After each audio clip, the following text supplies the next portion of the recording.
Hey, this is David with the PrepperBookshelf.com, and you know, in my other world, you know, my actual real job, I am a emergency planner, and I do a lot of emergency training, and I'm a hazmat technician.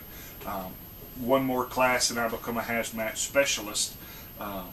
So I've got a lot of time teaching first responders about dealing with hazardous materials, and specifically weapons of mass destruction. And I've got two books I'm going to review, and here's the first one. Handbook of Chemical and Biological Warfare Agents by Hank Ellison, right? Pretty expensive book, you know. I think this was 60 bucks. The other one that I'm going to review is like 120 bucks.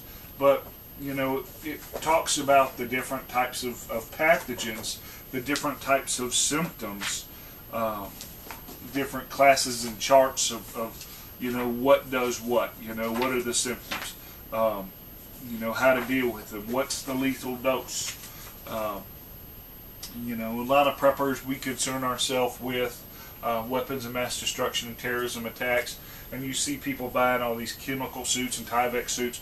Well, what you don't know is, you know, some suits can be ate through by other chemicals, right? You know, your turnout gear, if you go buy firefighter turnout gear, you know, it's only going to last, you know, 30 minutes maybe, dealing with chemicals, and the different chemicals are going to give you different, you know, ways to deal with it, different first aid, signs and symptoms, dealing with fatalities, personal protective equipment, how to decontaminate, you know, different things are going to take different decontamination agents.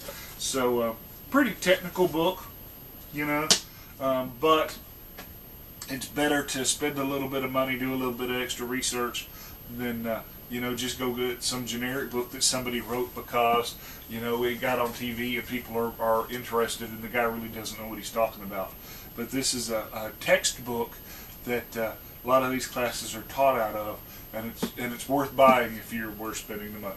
So anyway, till next time, you can just catch us online at PrepperBookshelf.com. Thanks.